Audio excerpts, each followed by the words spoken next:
Hey there! Before we start the podcast, I need you to put down that wavebird and listen up. I need money. For a tenth of what the price of that wireless GameCube controller costs, That should be like $5 if you got it off Shop Goodwill. you can support me here at the podcast of Two Consoles Too Late. I need to buy more games. Your support gets bonus content like additional episodes, Discord server access, typewriter manifestos, and personal shoutouts on the airwaves. I actually have a typewriter. So I've decided to make the Patreon free, so all those bonus podcasts and typewriter manifestos, you can have them for free. But if you do support this podcast monetarily, I still will send you a signed postcard, a signed trading card, a Miracle of Save States magnet, and a shout out on the airwaves. Anyway, let's get back to the podcast.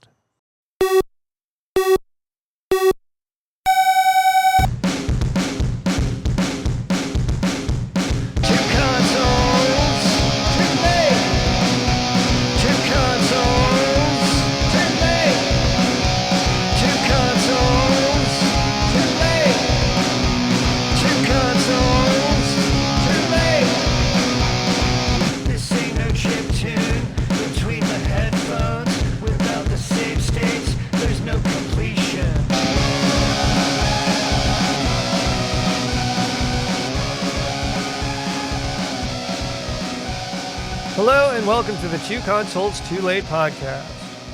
I'm the host, Jackson Keebler, and I am Two Consoles Too Late. And what does that mean? Here at this podcast, we look at retro video games, often for the very first time and with no built-in nostalgia. In today's game, well, I have played it before, and whether it's retro or not is something that can be debated because it's only 14 years old. But it does have an HD re-release on the Switch. This episode, we're looking at The Legend of Zelda Skyward Sword HD. And we're also going to have some Going Long, where I talk about my ongoing PS1 long box collection. And over on Auction Alert, we're going to see what's out there on the Shop Goodwills. It's going to be a lot of fun. Let's go. Going long. It is going long. Looking long. Going long. It is going long. Looking long.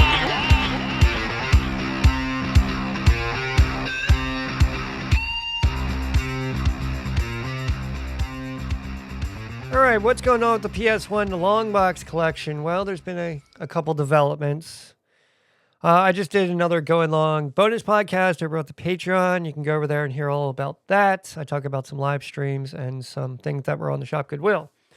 But if you're not going to listen to that, I'll just, give you the bullet points here. Been doing the Saturday morning PS1 long box live streams. The last one last week was Kiliak the DNA Imperative. And this morning, at the time of this podcast, I played Destruction Derby. And I was very disappointed in Destruction Derby. I was surprised to find that it was created by Psygnosis, the same studio that developed Wipeout. So when I saw that, I thought, high hopes. But unfortunately, the live stream lasted at like all of maybe 30 minutes. I started getting dizzy because you just kind of keep going around in a circle and you got to do 20 laps. And the tracks are real small, at least the one or two that I played. Good soundtrack. Once again, Psygnosis doing that British electronic music thing. But yep, Destruction Derby. That is one and done. So that's going back on the shelf. But I have acquired a new game for the collection. Yes, it is Alien Trilogy. This came across the Shop Goodwills last week. I put in a max bid. Now, this is a funny story. So I put in a max bid of $50 because on my spreadsheet for the long box collection, I've got the price chart in prices from a year ago and the price chart in prices from now. And I stupidly looked at the price chart in price for last year and it was like $48. So I put in a max bid of $50. So a couple days ago, I'm looking at my spreadsheet and I looked at the price chart in price that I updated, and Price Chart has that game at, on my spreadsheet, it was like 70 something. Now it's like 83.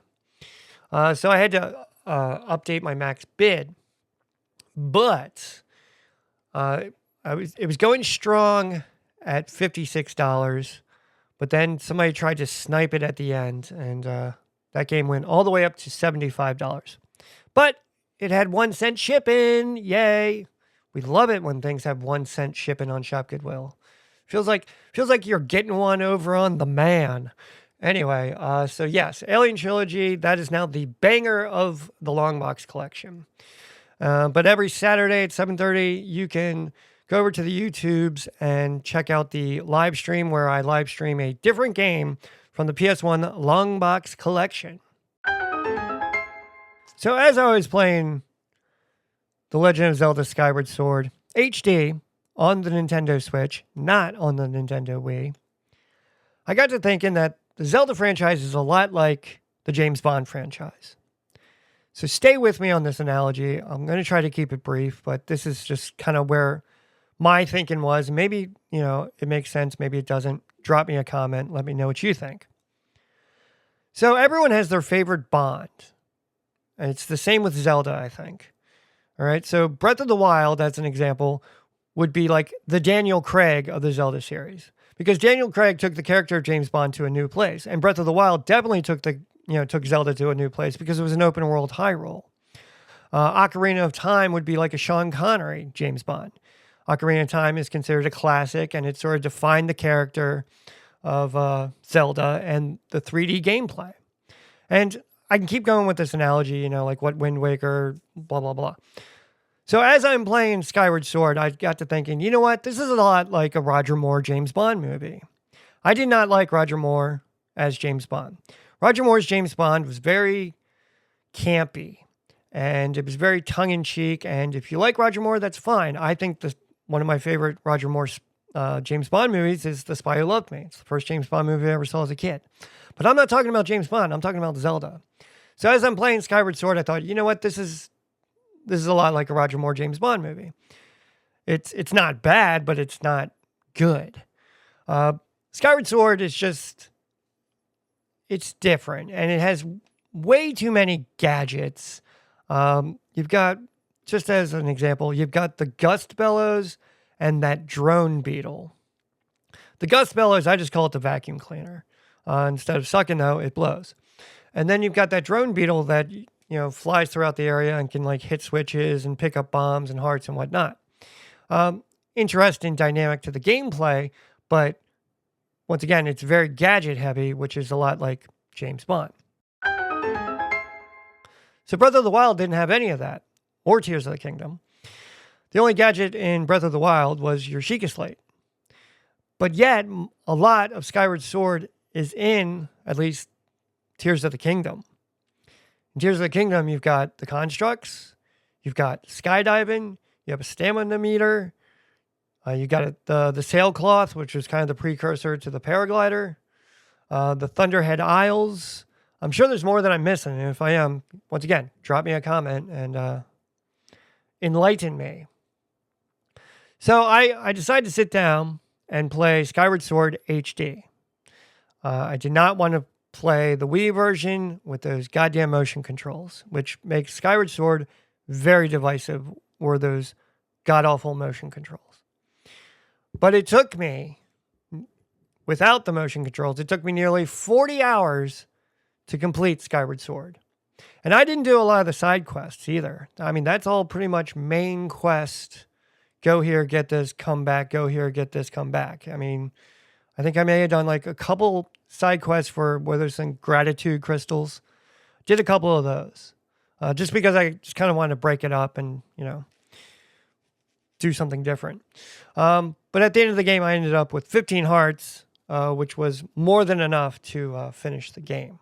All right, so a little context on Skyward Sword and its release dates. Skyward Sword was developed as part of Zelda's 25th anniversary celebration, for those who did not know. The original Skyward Sword for the Nintendo Wii was released in November of 2011, and we're going to come back to that date. While the HD remaster for the Nintendo Switch, the version that I just recently played, came out on July 16th, 2021. The game was also released digitally for the Wii U on September 1st of 2016. So there was 3 versions. Now I'm going to come back to that November 2011 release date.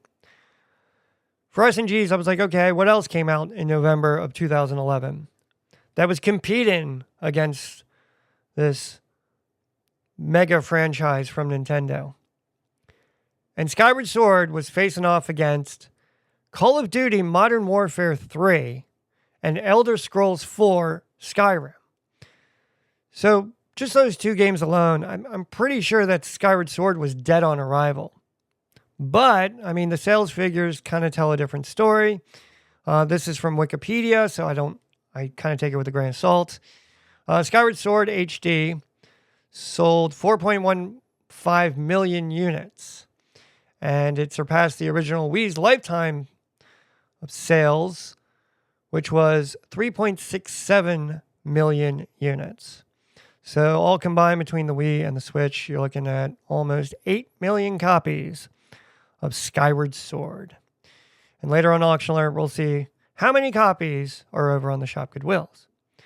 But Nintendo positioned Skyward Sword as the Wii's late generation showcase, highlighting the Wii Motion Plus technology. The motion controls were not simply a feature, they were a foundation of the game's design. And unfortunately, many people like myself did not like those motion controls. So at the beginning of the podcast, I say I look at these games with no nostalgia and often for the very first time. Skyward Sword I've played before. Skyward Sword was part of my year of Zelda. And if you go back to episode 90 of the Two Consoles Too Late podcast, I did my top 5 Zelda games with Claribus. And by the way, yes, I'm being self-referential when I'm talking about my past episodes. I have a large body of work that needs to be referenced and listened to. If you don't want to, well, that's fine. And you can just go ahead and... Stick it! Okay. Anyway, go back to episode 90, and I do my top 5 Zelda games. Skyward Sword was not in that top 5. It was not in that top 5 because of the motion controls. It was not in the top 5 because of the artistic direction of the game. And Skyward Sword came for me at the end of my year of Zelda. So by the time I got to Skyward Sword, I was kind of fatigued on playing Zelda games because at this point I'd played Ocarina, Wind Waker, Twilight Princess, and now I'd gotten to Skyward Sword. So when I put my disc into the Wii and I started it up, those motion controls just were really annoying. And before you even start playing the game, all right, you have to take the Wii Motion Plus attachment, put that on your Wii remote, and then you have to use the nunchuck as well. So your Wii remote immediately already has like some heft and it starts feeling like a lightsaber, but it's not a lightsaber. It's the Master Sword, but it's just the idea of swinging, truly swinging the Master Sword would really be appealing to a lot of people. Like the idea of swinging a real lightsaber. But it just didn't work in Skyward Sword at all. So Skyward Sword is coming off of Twilight Princess. Twilight Princess, by the way, was on the Wii as well and also used motion controls. But it wasn't precise motion controls. With Twilight Princess, with the Wii remote, you just shook it. Like you were about to roll dice or something. There was no precision. You just shook the Wii remote to swing the sword and that was it. But with Skyward Sword, you actually had to think about, the direction that you were swinging, which some people like and some people don't. I did not. By the way, I'm going to say it once, I'll say it again. I still think that Twilight Princess, if it was adapted to an open world format, it would be a wonderful game to be able to climb every tree and every rock, but that is never going to happen. I think Twilight Princess HD is, although the definitive version, and you got to see exactly where Breath of the Wild was going to be with that game. But I'm going to get off my soapbox here and keep talking about Skyward Sword. The Motion Plus technology allowed for improved gyroscopic tracking, but its accuracy varied dependent on player positioning and calibration. I remember many a time on the Wii version having to put down that goddamn Wii remote to calibrate the controls. And trying to do the Skyward Strike where Link holds up the sword to the sky and infuses the Master Sword with energy. That was just ridiculous. I mean, I really wish I had shot some video when I played Skyward Sword for the first time, because I just looked like an idiot sitting on my couch. Like, putting my Wii remote on the coffee table to calibrate it and then keep trying to do the Skyward strike. It was absolutely ridiculous. So despite the mixed reception, the motion-driven combat remains obviously one of the most, while it's technically ambitious from Nintendo, it still remains very divisive amongst the players of Skyward Sword. Maybe one of the places where Skyward Sword shines, and I don't like using that term shines. I wish I had a better adjective, but one of its saving graces, as it were, Skyward Sword was known for its dungeon design. And I remember as I played through the dungeons, thinking, okay, these dungeons are actually pretty good and they actually do make you think. However, as you're going through the dungeons, a lot of it is, once again, heavy on these motion controls. And once again, this artistic design. The dungeons are way too bright and cheery, at least for my tastes. So, like, a couple examples of good dungeons in Skyward Sword were the Skyview Temple, which introduced the motion-based combat, where you go against Girahim, and the Earth Temple, which implemented rolling mechanics, so you got to take bombs and roll them to open up new areas, blah, blah, blah. The Lanayru mining facility used time shift zones, so you got, like, this time-traveling mechanic going. So the dungeons really did make you think, and I remember as I was playing through the game thinking, okay, the dungeons in this game are good that they're challenging, but are brought down by these motion controls and the artistic design. But the game structure did rely heavily on puzzle concepts, and rather than introduce new regions to the game, you just kept going back to the same areas with additional dungeons. So was it Faron Woods, Elden Volcano, and Lanayru, the desert? You just kept going back to the same three regions, and every time you went back, there was a new dungeon. And then as I was playing, I was like, that's kind of Metroidvania-ish. But the three areas, the Faron Woods, Elden Volcano, and the Lanayru Desert, weren't really locations that you wanted to explore. Same for the sky. Like, there's all these like little islands pocked around this, the world of, I guess, Hyrule or whatever it is, Skyloft.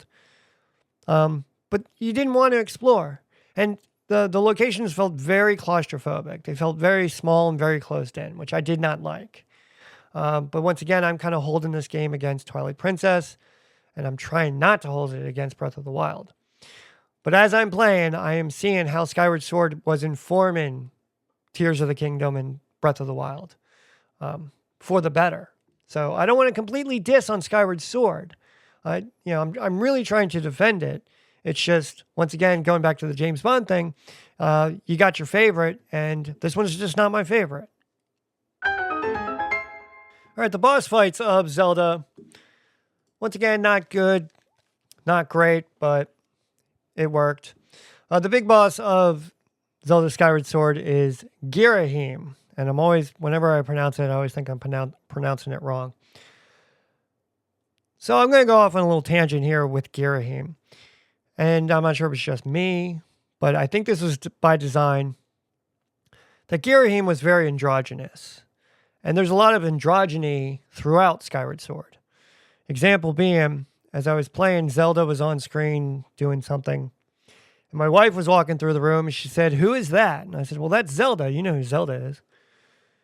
And my wife was taken aback and she's like, "That doesn't look like Zelda." And it's not just Zelda, it's Link. Link has very feminine features. And Girahim, you're not sure, whether it's a boy or a girl. And that's fine. I mean, we live in, I would say, like a post-gender society anyway. But there's a lot of androgyny in Skyward Sword. That can be a little off-putting. I'm not sure how you feel about it. Drop me a comment. Tell me how you feel.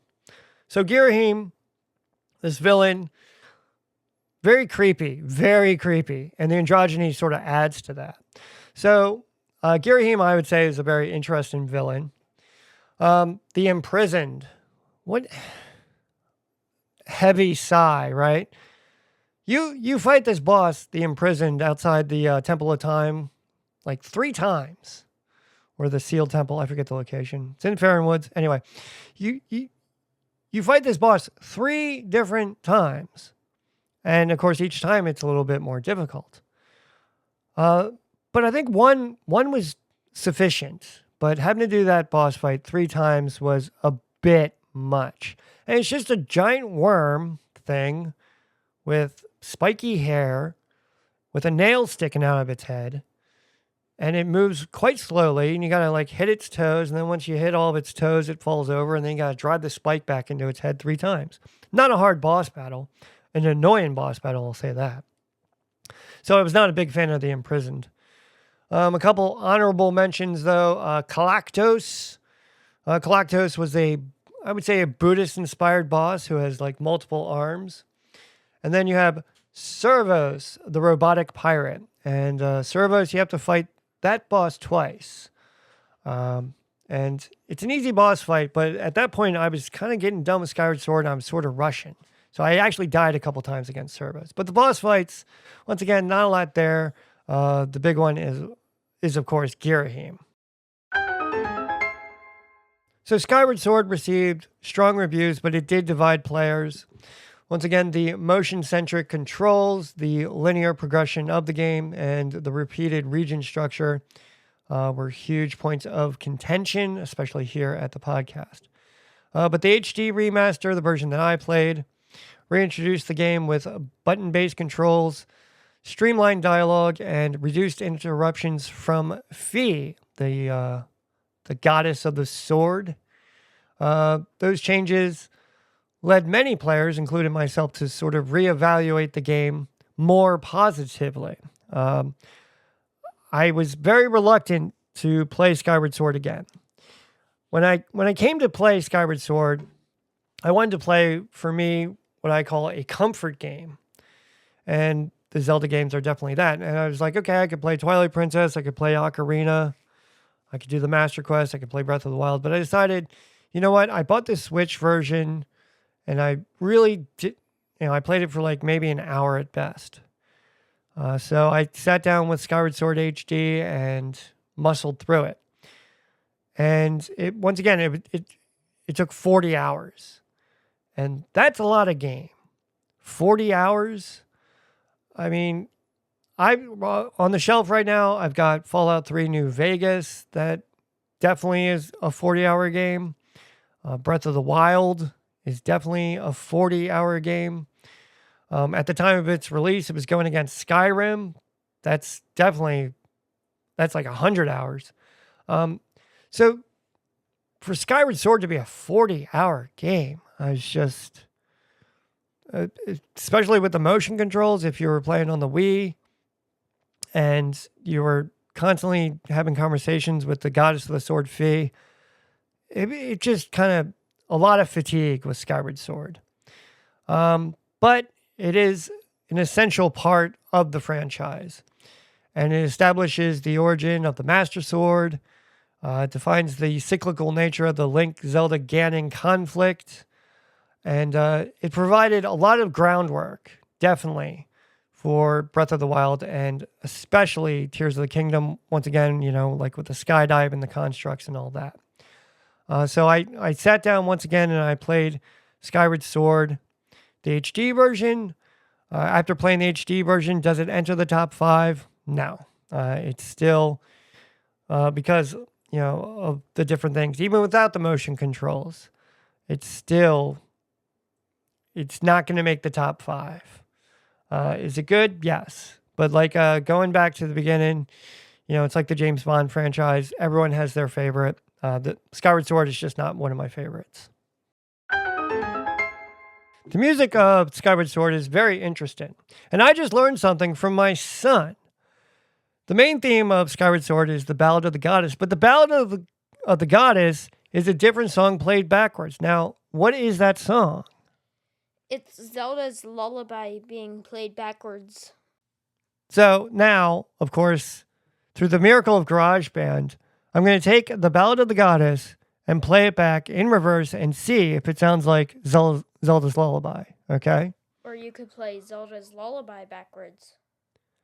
Mind blown.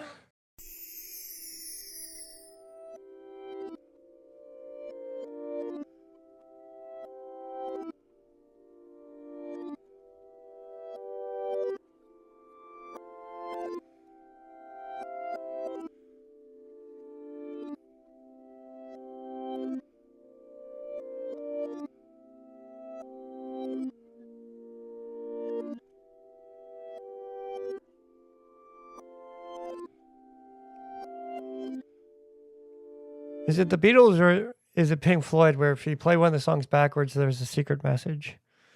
So there you go. It's true. If you play the Ballad of the Goddess backwards, it is Zelda's Lullaby. So Skyward Sword for the Nintendo Wii and for the Nintendo Switch, not very expensive. Skyward Sword for the Nintendo Wii is only $18.37. Loose is $12. The HD version, the version that I played, is $34.78. The soundtrack bundle for the Wii, I saw this a couple times at the shop my tenure with Goodwill. That's only $17.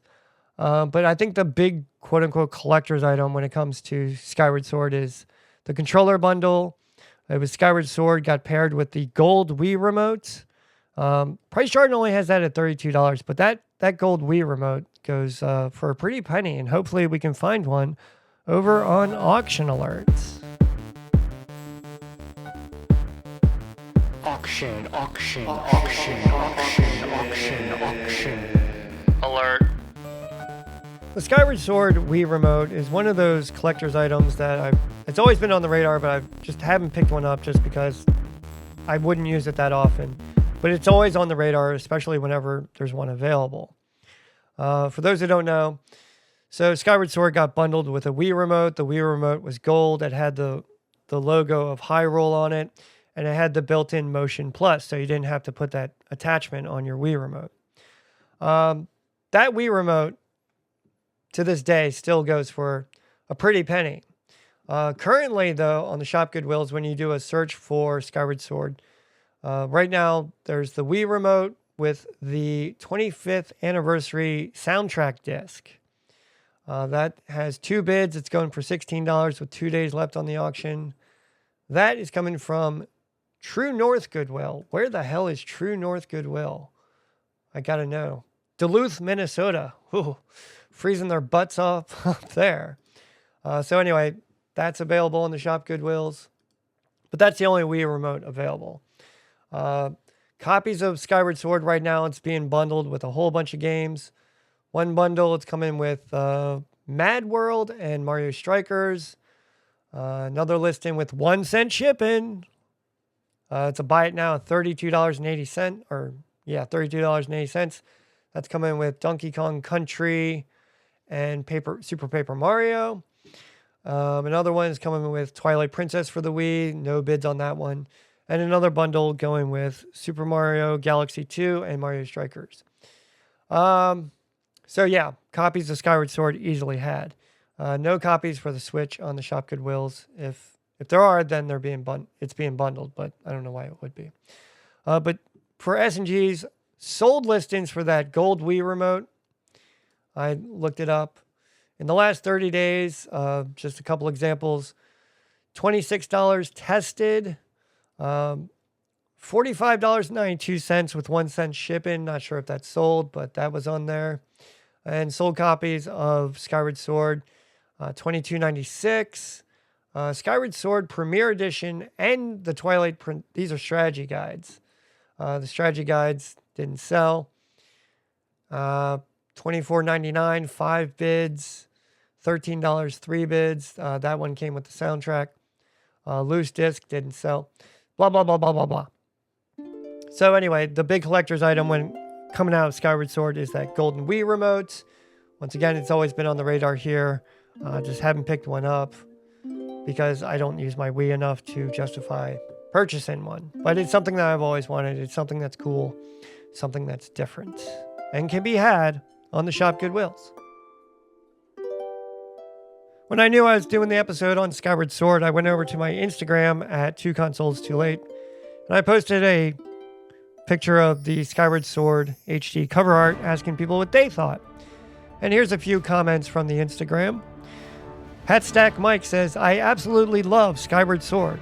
It's among my favorite Zelda games. It has some of the best dungeons in the series and my personal favorite cast of characters. The Arc Gameologist said, I had a hard time getting past the motion controls. I should give it another shot. I think the combat was very interesting. But if you want to drop a comment, be sure to go over to the Instagrams at 2consoles2late. You can drop a comment there. Check me out on Facebook. I have a page there. Drop me a comment there, and I'll get them on the air. Thank you for listening. I have been the host, Jackson Keebler. Stay tuned for further episodes. I'm going to get out of here and go play some Fallout New Vegas for the upcoming Amazon series. Next week, Metroid Prime 4. Will I get it? I think I'm holding off. I think I'm going to wait and let Santa put that one under the tree. That, and it's my 11th wedding anniversary. And I know my wife doesn't listen to this podcast, but honey, I love you. And it's been a wonderful 11 years. But as always, have a good one. I love you. Be safe and be kind to each other. And goodbye.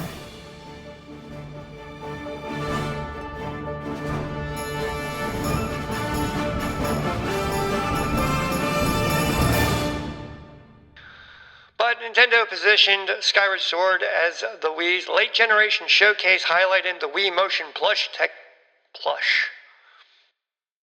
Come on, Domino. Get up here. Come on. Jump. Jump, Domino. Jump. You can do it. You're almost there. Come on, Dog Cat.